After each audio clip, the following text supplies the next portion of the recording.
The Ed Tyll Show, Starcom Radio Network. Our next two guests are going to get us through the dreaded family gathering. Ladies and gentlemen, welcome to the Ed Tyll Show, a brave couple. They are the Spencers. Hi, guys. How you doing today? Hey, Ed. How are you? How are you? Good to hear your voice again. Same here. Poppy and Geoff Spencer are certified relational experts. They're speakers, authors, specialty certified new life story wellness coaches. What does a relational expert do if the term is new to us? Well, it's relationship guidance and support using communication. Sure. Give me an example of that. Poppy and I have a wonderful life story. If you recall, we shared that briefly with you about being college sweethearts that were separated for 32 years. Yes, that is remarkable. So you guys are kind of self-qualified by your own success. Thank you for making that point. Yes, absolutely. Because of what we went through and because of what we experienced and the joyous relationship we now have, we feel we're able to sprinkle fairy dust on a lot of relationships that need some improvement. If there are issues in a relationship and people need to address them and move on, we often consider ourselves to be something along the lines of a divorce midwife. If people want to move that direction, we can walk them through that kind of process too. Wow. So what you guys do is help people get to where they want to be, even though they're in a confusing situation. How tough is that? We developed this cool communication tool. My background as a therapist and a psychology professor enabled us to develop a tool. As we were writing our book, we realized that there's so many emotions that every human being feels, and we created something we call the emotional clock. And at each setting is a variety of 12 different emotions that everyone feels. We use this as a tactile tool for people to be able to gauge where they are in any kind of emotionally charged conversation or interaction. How hard is it to move people to get forward? This is one of the reasons we created this tool, is to help that process, to help people identify where they are, because the biggest challenge is for people to be able to articulate that and to have the courage to share it. Usually where we get people is when they're at what we call the 6 o'clock setting on the clock, where they're saying there's something really wrong here and I need to address it and fix it so I can find relief and move forward in my relationship and my life. So that's always the hard part, getting them to 6 o'clock where they're willing to say, well, I really want to do something about it. You know, you guys are smack dab in the middle of this election cycle right now. Yes. We are. I wonder how many relationship issues have emerged and come to the fore because this has been a disruptive year. Correct. I'm sure many have had issues with this. And this happens. This is one of the things we were thinking about for the holiday gathering, too. You know, this will come up when we all start gathering the discussion of who got elected. And there's a very good chance in a family with multiple generations that there's different opinions on who should have won and who should have lost. And so that can often be a dynamic at a holiday gathering. And we see a lot of this happen with couples where, say, the gentleman is voting for Trump and the lady might like the lady's opinion of what Hillary's offerings. That often can be an issue in relationships and something they need to deal with. I have the emotional clock here in the studio. Let's talk a little bit about the 1 billion seconds fictional memoir. Talk to me about how you guys wrote that and let us learn from you. Okay, so we sat down when we first got back together, so many people said, oh my gosh, you guys have a great story. You should write a book. It should be a movie, whatever. So we decided, you know what, let's do that. And so several years ago, we left our traditional jobs and took the courage to become relational experts, coaches, and write the book. And in the writing of the book, we decided instead of having each chapter be Poppy or the next chapter be Geoff, we decided to have a fictional entity tell the story, because there's a part of us that feels that maybe we got back together through, above all everything else, through some sort of divine intervention. So we created Jessie, a neutral, sort of ethereal character, male or female, to tell the story of Poppy and Geoff, of a college romance that was great, that had ended for a lack of communication. That was the only thing. So that really has shaped who we've become today. And then 32 years in between of life with other spouses and children and family, and then back together 6 years ago, married 5 years. Wow. What a great story. We all know the feeling of the dread, right? Oh, my God, Thanksgiving's coming. Yes. But what kind of checklist or thing can they do now in advance of that? I like something you guys call the right language. What is the right language that you should bring to Thanksgiving to make sure it doesn't get spoiled?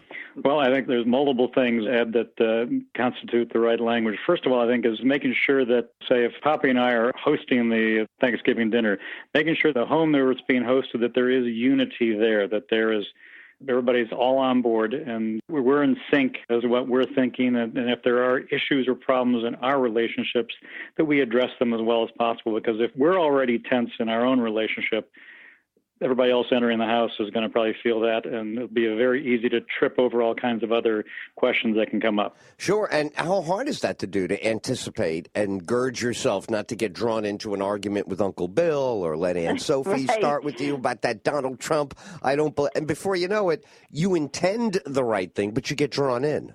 We've practiced the art of detachment, and certainly I've been working on that for many, many years. And it's to allow that. So one of the things is that we have multi-generations that come to our home. We live in the oldest county in America, so we have lots of 80s, 90s, 90-year-old people in our lives that come here, as well as our kids. We've got millennials, we have 20-year-olds. There's usually a disparity between the political views, the values, everything. There's going to be differences. So one of the things that we do, for instance, my mom, who I love dearly, but she'll say things, she'll just make this blanket statement like, I think men are more intelligent than women. Bingo. And then we're off to the races. I'm sitting there going, and I'm looking at my 3 daughters that I birthed, right? And I'm saying, okay, could you guys help me in the kitchen? I was like, I do not feel the same way that your grandmother does. So let's just let her have that.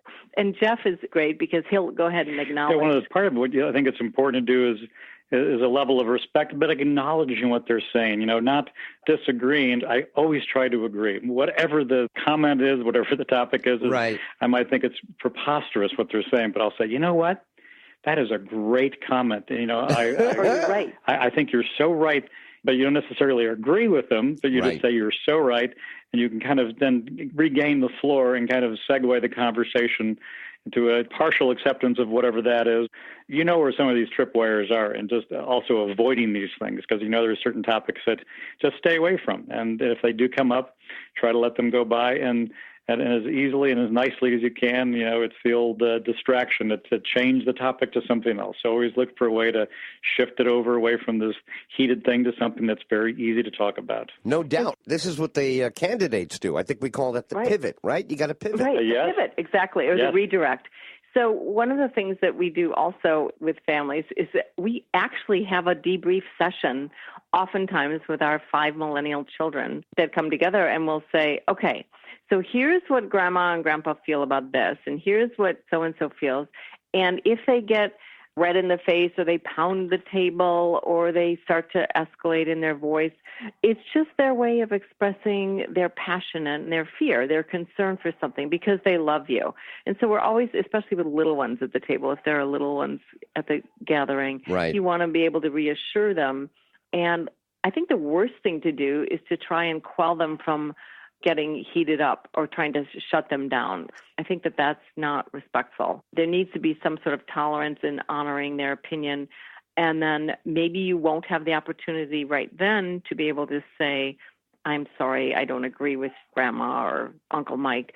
But later on, it's a wonderful teachable moment for the kids or any others that are still there, maybe cleaning up the gravy pan or something, and saying, you know what, I think it's really interesting when they express this opinion or this position, but here's how I feel. How do you guys feel about this? Exactly. You can use that as an opportunity to teach the kids about resolving conflict and how to address it, really. You don't even have to resolve everything in the world. It's how you address it that doesn't escalate it and make it worse and make more people feel uncomfortable.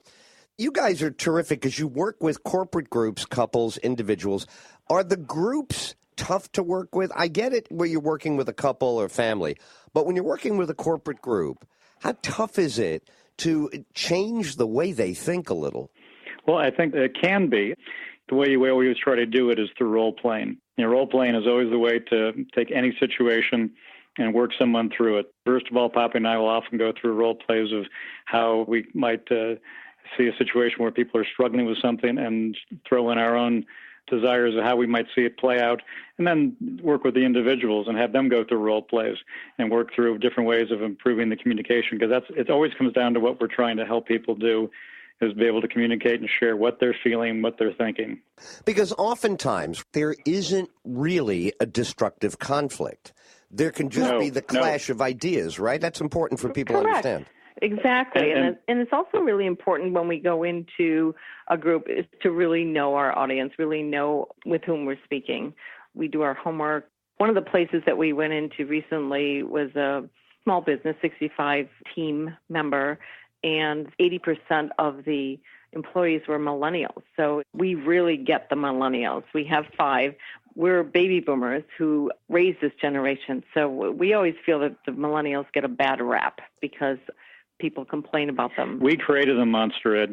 We're the ones that were handing out all the trophies. And of course, and I was a parenting expert for so many years, so I never did the participation trophies, and I used to get backlash from my peers when we were younger. It's like, my kid wants to get, and it's like, sorry, we got MVP or most improved. That's it. That's it, right.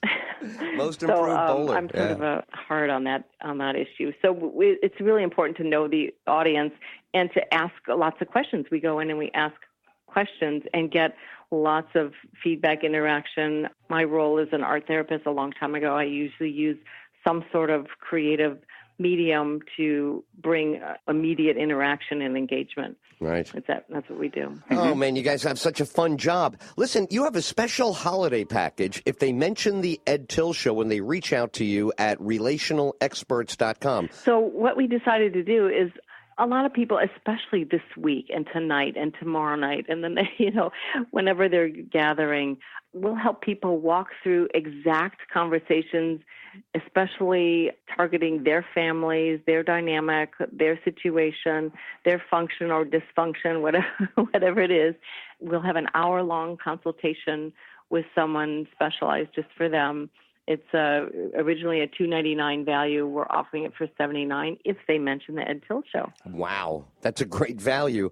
Also, I want people to take a look at 1 Billion Seconds, get a copy of it on Amazon. This is a fictional memoir. How will this help them? It'll help them because it walks through the very wonderful story of what we had. Poppy and I had this there was nothing wrong with the relationship. Poppy was a year older in school, graduated, and just because we were young kids, didn't have the skills to communicate properly. So we kind of made it our quest in the writing of this book to really teach people those communication skills, how to deal with hard things. We had a lot of challenging things happen along the way, too. I lost my brother in 9/11. And so dealing with issues like that and not letting that consume you. In fact, Poppy and I were just talking about this, too, of how whatever the results of the election are, I'm not going to let that define me. That's not going to be what defines who I am and what I'm about, just as I didn't let the events of 9/11 define me. My brother was not defined by that moment. He's defined by his life, and I made sure that I did everything I could to honor that. And same thing holds true with the election. No matter who gets in, we still have our family. We still have the core values of our family and what's important to us as people that the election isn't going to change. Absolutely. Man, what great advice and the perfect day for it. Thank you so much for that reminder. You guys are terrific. I want to thank you for your time today. The book is 1 Billion Seconds, available on Amazon. And the website to reach out to Poppy and Geoff Spencer is poppyandgeoff.com. Thank you guys very much. We'll be talking to you in advance of the Christmas gathering as well. Great. Right now, we're prepping up on Thanksgiving, but we're going to go through this a couple of more times, and we look forward to having you back on the show. We look forward to it as well, Ed. Great, Ed. Great talking with you, man. You bet. And as a last resort for redirection, there's always football on Thanksgiving Day. Right? You are correct. Some of that sublimation of the aggression, very good on the couch. Very good, where it belongs. All right, guys, have a great day. Thank you. Thank you, Ed. Thank you, Ed. You bet. Bye-bye. Enjoyed meeting you guys also at the Publicity Summit in New York City. Ed Tyll, Starcom Radio Network. The book is 1 Billion Seconds, available on Amazon.